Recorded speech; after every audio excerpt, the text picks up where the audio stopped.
what we love to see is super fast shipping, professionally packaged, item as described. If you see that over and over and over and over. So, if you're seeing something, circling back to our overall overarching topic For today. I think I need more coffee. Which is data tracking, and then today we're specifically talking about customer feedback and returns. Now, I know. I don't like either one of those. Well, I just know that you're sitting there going, what am I going to track? I don't want to track any of this stuff. And we've not been tracking it. No. But we have used every single return as an opportunity to improve. Mm-hmm. So like we talked about this last week, this whole deal about swimsuits and someone thinking, one thing when the reality is we had it clicked, built-in brief. Well, guess what? Probably going forward, we'll take a inverted picture of swim trunks. No, we're not, because we're not going to list swim trunks. Especially since we call them swimsuits. Anyway, I think you need to stick to what makes money for you, yes. And I just don't think that in general for us, swim trunks, swimsuits or whatever, I don't think they're worth the effort when you can pick up a pair of jeans for the same price and they sell for more. Yes, but that's not the point. For us. Somebody else may be able to. We learn something from it.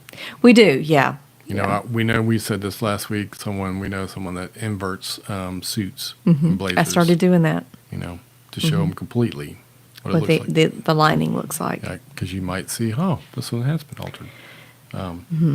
But, so, just the thought. Well, I was about to say good and bad things, though, because when we first started shipping, we were very particular about how we folded a shirt and how we slid it into the envelope, the poly mailer. And that might be overkill, because I've definitely seen some packages where people do not put any effort whatsoever. They just stuff it in there and send it off. And I guess some people are okay with that. But we have gotten a lot of comments. We get a lot of comments. Yeah, that's probably the number daily. one. That's probably the first thing someone says when they do a feedback is fast shipping. Fast shipping and well packaged. So, anyway, that's something that's reinforced from our feedback. So now we don't go, well, nobody notices. Apparently they do notice. Mm-hmm. So. If we were to be tracking our feedback and returns, we would look and see, hey, what gets returned the most? most? What gets returned the most? Mm-hmm. I'm not sure that we have enough data yet, but I know one thing that we don't do if we can afford it, and if I don't screw up and get the wrong type, we don't get women's stuff. Nope. We do not. If you're looking at our store and you see women's items, it was either a mistake or it's a closet clean out on my part. That being said, you'll start to see, hey, every time we sell one of these type of shirts, whatever brand it is, people return it. They're like, this is, I'm not saying that we have that data yet. No. We do have one brand of men's pants or shorts that seem to get returned a lot. Mm-hmm. Because the item, it doesn't fit. And that's where, you learn from that. And, hey, if you have them, you better add some stuff to your listing. Add some dimensions, make some notes. Usually when we're doing a return, we get it, bring it home. We go through a process where we video the entire opening and the condition and everything else, because in case something's wrong, we want video documentation. Now, eBay will tell you just take pictures before and after. Problem with that is anybody could do that, and anybody could fabricate that information. On either side. Mm-hmm. So we try to do like a continuous video, not turn it on and off, so that they see we literally took it out of the bag. We took it out of the bag, here's what we found, kind of deal. So just recently, I can't remember what that guy, he sold somebody a baseball glove, and then he got a return, and when he got the package, he didn't even open it. He's like, this can't be a glove. This is a shirt. I can tell by how it feels this is a shirt. And he went back and forth with eBay, and, they were telling him, just take a picture before and after. And he's like, nope, I'm going to video. And he was like, well, you can't post a video. He goes, look, I know how to compress a video.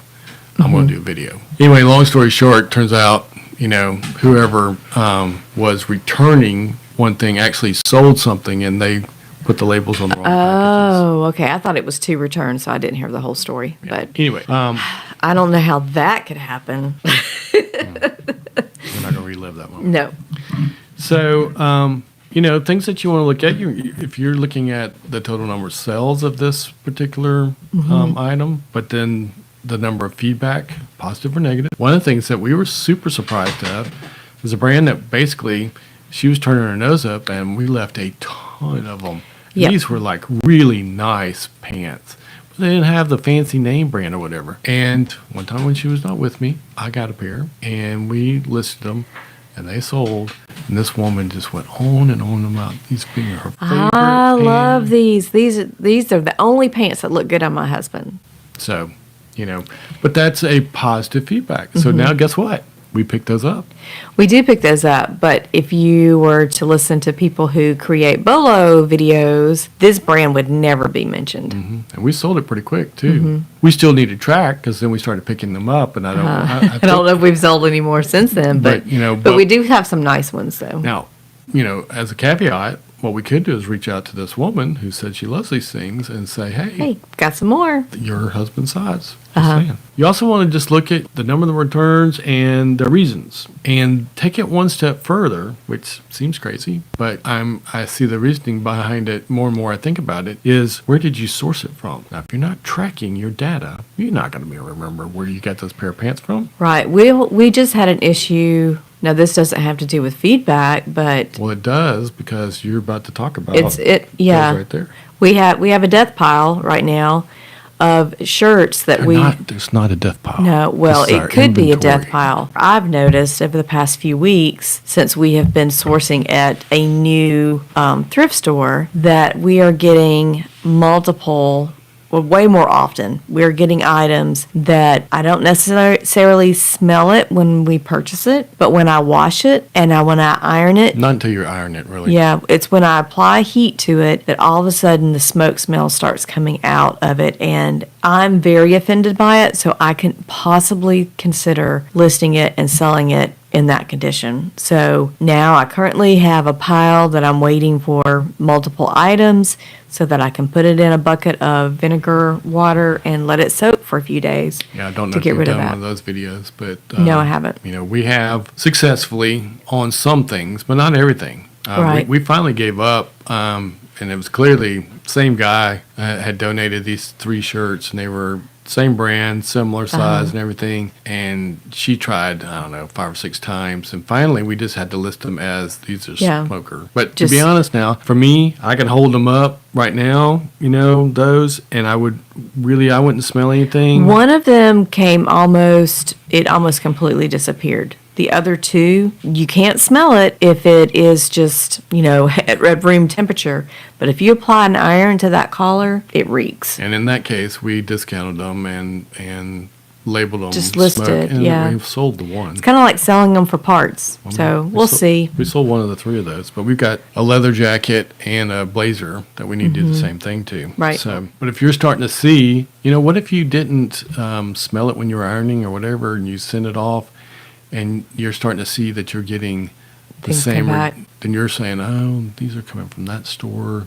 If I had to choose now, which store am I going to go to? I'm going to go to the one where I don't get because we didn't have this problem. It was rare. Yeah. Until recently. I mean, it occasionally happened, but it's way more frequent now. So we just are a little more careful when we're in that store, when we're purchasing, and definitely are having to deal with it on the back end. So depending on the kind of feedback and returns you're getting, what you want to do is you want to address the issue. Some of it may require you doing a lot more pictures. Some of it might be more dimensions, and some of it might be just some additional notes. We see the notes in the seller description evolve over time because we keep thinking, let's make sure we say this. Then kind of going back to what we were talking about just a second ago, if you start to see that your returns, if you're tracking this properly, you might go, whew, I'm not buying pallets from this guy anymore. Everything I get from him is junk. Everything I send that I think is supposed to be yada yada and it's not is because I'm getting it from that person instead of this. Over here, when Nancy sends me stuff, her stuff is spotless. It may cost me more, It cost me a little bit more, but I sold if I something. sell it, then... And it didn't come back. And then there's other things, and this is one of my kind of my suspicion about this fishing vest. You need to track feedback and returns based on season. It could be that someone makes a really big deal about something. Turns out, he used it For 6 weeks. 6 weeks. And now it's not cold anymore. Yeah, he doesn't need it anymore. So now he just wants his money back. He wants all his money back, Surely nobody would do something like that. I mean, we've shared this before, but someone who had this super expensive, I don't remember the name of the movie. Anyway, it was a Halloween mask. Super expensive. Oh, yeah. And sold it. Scream. Yeah. And sold it. Guy wore it for Halloween and returned it. The day after Halloween. Yeah. Open to return. The question is, why is this important? So, just because the item sells well, you may be hiding some of your underlying issues, and it could erode your profits. Now, that's not something that people think about a lot. But if go back over here, if this one sells well, but it returns well, then you're often. then the feedback is going to be, I had to send the shirt back because it didn't, yada, yada, yada. And that is negative feedback. And so the algorithm starts picking up on this. And they're going to send it to someone who has good feedback and less returns. Send the traffic. Send the traffic. Send the buyers somewhere else. So it's going to not only erode your profits, but your reputation. What we love to see is super fast shipping, professionally packaged, item as described. If you see that over and over and over and over, if you're seeing something else. Like we said, this points you to actionable fixings that you should do. Fix your listings. Which is what I spend the bulk of my time doing. I create the problems and he fixes them. Well, kind of going back to stuff that either we had no business, I had no business picking up in the first place. B, we had no idea what we were doing. The more that you do it, the better you get, and your listings are starting to cover yourself. You are having the reason why. If you ever read, signed, say a lease agreement for an apartment. And it's 30 pages long. And it's 30 pages long. You know why it's there? Because of returns.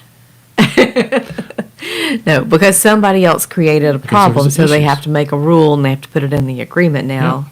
So sadly, you need to do the same thing. And, in the item description or seller notes or whatever, you better make sure that you say, hey, the tag on this says 3634, but the actual measurements are, now, I even go a step further because you can say the actual measurements are 32 by 32, but you better say are closer to. These are just things that you, over time, use to cover yourself. Most people just focus on sales and they ignore feedback and returns. Well, I think we all know that we want it to be perfect. We want to have 100% positive feedback, but some people just don't really care. Some people are just not, all they're concerned about is just making the dollar, and they're not concerned about necessarily happy customers. I think the higher volume sellers are more like that. They're not interested in answering questions. Care less and less. So I think that's, when you look at the size of stores, the people who are small, I think the small business sellers like us, we're more concerned about giving people value and customer service.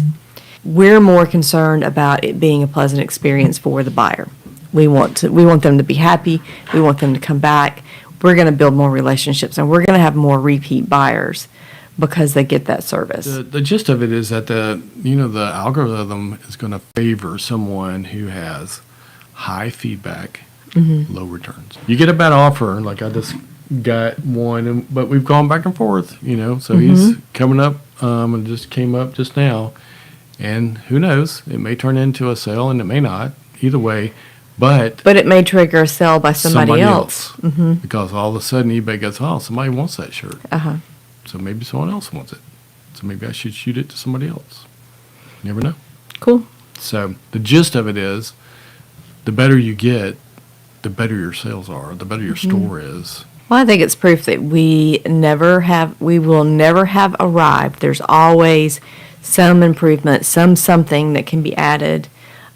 Just like when we first started our listings, I don't know that the background removal feature was available. No, not when we first started. And or at least if it did, we didn't know how to do it. right, that's true.